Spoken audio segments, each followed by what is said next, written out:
So I made a video a couple of weeks ago saying like working a 9 to 5 is not what I expected. And I want to kind of spin back and kind of show some appreciation towards it because like now that I'm getting more acclimated at my job, because y'all know I just started it like 2 months ago, you know what I'm saying? I work in tech. I work from home. It's my first tech position ever.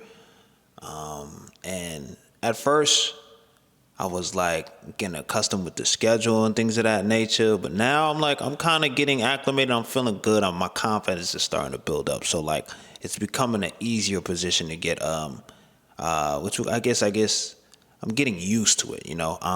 And that could be a dangerous thing as well because you kind of get to a comfort level and you always want to kind of upskill so you can, I guess, earn more money or make more, than what you're making now. But I just want to stay on topic real quick and just talk about like what it's allowed me to do compared to when I only was doing YouTube full time. So as most of y'all may know, I have two channels. I have this one that has 110,000 subscribers now, thanks to you guys. And then we have another channel, which is my main channel, which I started YouTube originally on. It's a dance tutorial channel. Let me just say dance channel, and it has over 700,000 subscribers. And I haven't been posting that much on there. Just not really in my interest at the moment. And the difference, like mindset wise, and not even mindset wise, it's more on the side of like the mental health that I feel like I feel a lot more at like less anxiety. And I don't like to throw that word around, but like the more that I speak to like my therapist and things of that nature, like I actually do feel these things and I have a strong need to be perfect. And I've recognized that a lot in myself. But I've been working on that. And to say that is to say like whenever I wouldn't be able to get that 1 out of 10 video or know what video I would need to make or create next, and having so many factors outside of my control that would be directly influenced by how much money I make, it just made me put me in a weird space. And a lot of my worth was attached to my YouTube because it's like that's I spent a lot of my life and my upbringing like getting bullied for being who I am. You know what I'm saying? So a lot of my recent success within the last 5 to 6 years was attributed to my growth on YouTube, TikTok, me hitting 1 million TikTok followers, things of that nature. And I've had acceptance from like my peers, but like there was a point in time where the whole world knew me. You know what I mean? And that felt great.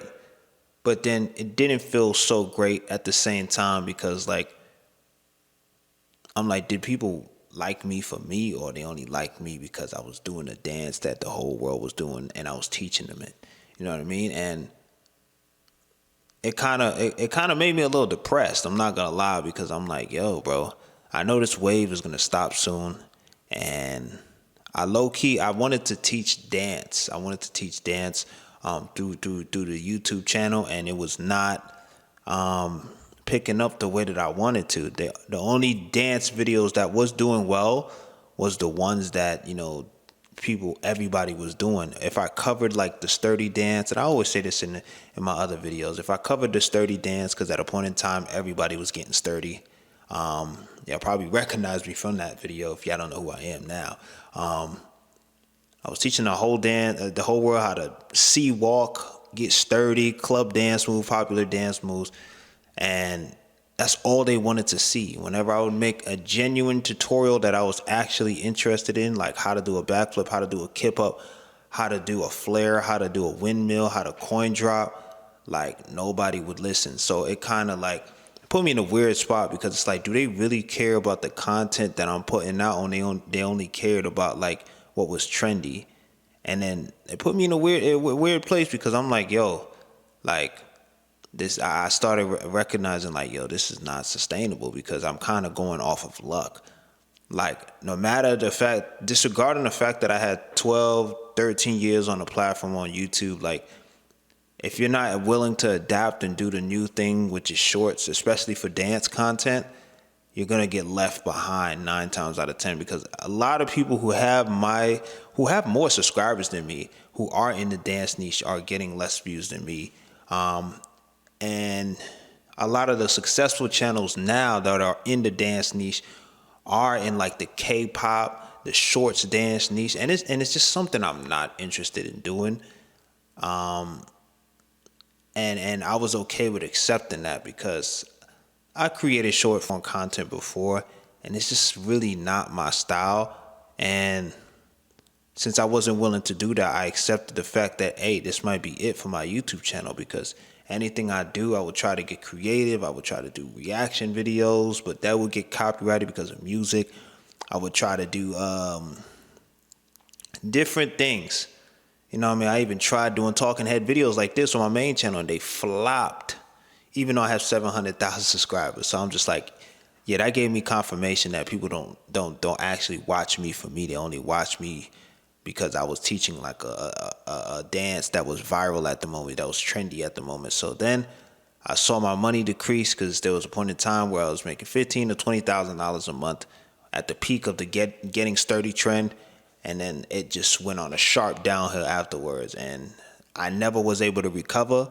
And that was around a time where it really hit me like, man, like my whole identity is based on my YouTube and just me being a dancer. Like, who am I outside of that? And I feel like my job that I have now allowed me to explore certain parts of myself where I can turn my brain off. Because once you're a YouTuber, a content creator, like, you're always on and you're always trying to find a new thing to do, because at the end of the day, views equals currency.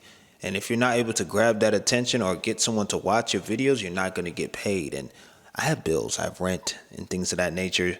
I'm 26, so I can't really be selfish and say, man, I'm just gonna wing this thing and hope that I was hoping every day that a video would hit. And that's very anxiety inducing. Like, I don't want to have to sit there and be like, man, damn, this video is 10 out of 10 again. I'm not going to get paid well this month. And then gladly, I stashed up a lot of that money that I had, so I was able to like stay home and go back home to my parents and kind of figure things out and say, you know what, I'm going to actually go get a 9-to-5 job and this time stay around for it.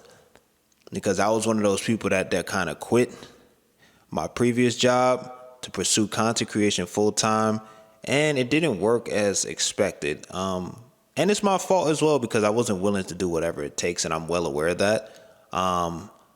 But I thought, like, with the amount of subscribers I had, 700,000, I was able to, try different things, because YouTube is supposed to be a creative platform, but I see it's more gravitated towards, like, whatever everyone else is doing, your odds of success is going to be greater. Subscribers do not matter anymore. It's all about capturing somebody's interest now. That's why you see a lot of rage baiting, a lot of clickbaiting. Even I do it. I'm not even gonna lie. But that's just the name of the game. 9 times out of 10, you gotta grab somebody's attention. And I say this all the time in my videos. If you're not able to grab somebody's attention with your title, especially thumbnail being second, then even if you have the best, even if you have the cure to cancer in the video, they're not gonna watch it. They don't give a shit. And once I realized that, I was like, you know what, my odds of being if I had spent 10, 12, 13 years at a 9-to-5 job, I probably would have been making $300K, $400K, you know what I'm saying, with the amount of energy I poured into YouTube. And that dawned on me. I was like, wow, man. Not that I care about having that much money. I just want to make a decent living and, basically be able to have enough money on the side where I can do things that I actually love. Let's play video games, go go-karting from now, see my family, and just try other hobbies too, because I'm very explorative. I like to go to the tumbling gym sometimes to throw some flips around, things that I like to read, buy books. Yeah, it's just a bunch of different things, and I've learned to appreciate my job now, because the more I work it allows me to relax after the shift is over. You know what I mean? Even though I still be on here making videos, I recorded 3 videos today, and y'all could probably tell that I'm a little fatigued. I kind of haven't been sleeping because I'm doing this kind of mission right now where I'm trying to post every day of January just to see what it would look like from an analytical tip. And if y'all want the analytics on what it looks like after I finish the 30-day run, I could give that to y'all too, and maybe it'll give you some more insight of what it looks like to post every day for 30 days. And sometimes I post 2 to 3 times in one day. I'm just experimenting, just having fun. And if I didn't have my job, I wouldn't even be able to do that. I would be super like, man, I gotta get the video out like this. I gotta drop it at 3 p.m. exactly. And it wouldn't allow me. I would be so in my head. I wouldn't even be able to like, I would be so in my head, I wouldn't be able to like function properly and be able to give the best content, because now I'm operating from a place of desperation. And I always say that, like, a lot of people rush to become a full-time content creator and don't realize the amount of stress and the load and how many hats you have to wear to even make that possible. Like, especially a lot of the videos that are coming out now where people are getting influenced by folks that are like, YouTube revenue update, YouTube is on easy mode, YouTube it's really not that the case. You know what I'm saying? If you get your first win on YouTube, that's amazing. But don't go running to quit your job just because you did that. You know what I mean? If you got savings, go for it. But if you don't, you're gonna be shooting yourself in the foot. Yeah, I see what's going on in the world right now. It's very crazy, and like just keep your job. You know what I mean? And I don't want to discourage you from chasing your dreams. I'm still on here talking my truth and finding the time to make my videos so that, you know, I can keep growing my YouTube channel. Well, this one. And it doesn't make you less of a content creator, less of an artist, less of a basketball player. It doesn't make you less of anything if you're working a job. Like, a lot of people think like, oh, I'm not a rapper because I work a job. It makes me not a rapper because I actually have a 9 to 5. Or I'm not a YouTuber because I have a 9 to 5. I'm not going all in. That all in mindset sometimes could be the worst thing that you can do. You can do both. You just got to manage it and do time blocks. The same way we go to high school or college and we have different subjects in the same day, you just got to treat it like that. From 9 to 5 you work, and then the next subject is your stream or your Twitch, your YouTube, your basketball, whatever you got to do next. Right? And you give like 2-3 hours, and then you have some free time to kind of wind down, play some video games, and then redo it all over again. I feel like with that balance, it helps you kind of stay sane, right? Because you finish your job, and then you go to your own personal job, which is whatever you want to do, right? Because that's work as well. But after that, you got something to look forward to, like a video game or you know, spending time with your girlfriend or boyfriend, whatever, with your friends. You know what I'm saying? Getting a pot, cracking open a beer or something. You know what I mean? Like, or spending time with your family. Like, you got to have something you're looking forward to at the end of it all, and it makes it that much more worth it.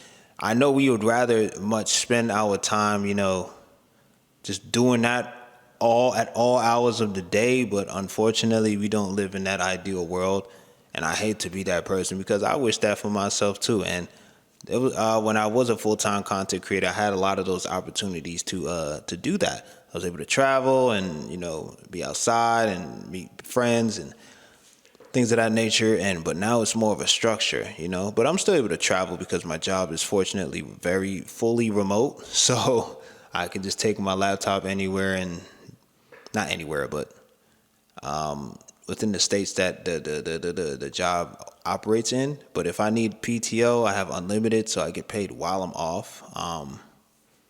But yeah, it's like your job is there to help you push those limits of your creative endeavors, and it'll allow you to be more creative instead of like blocking your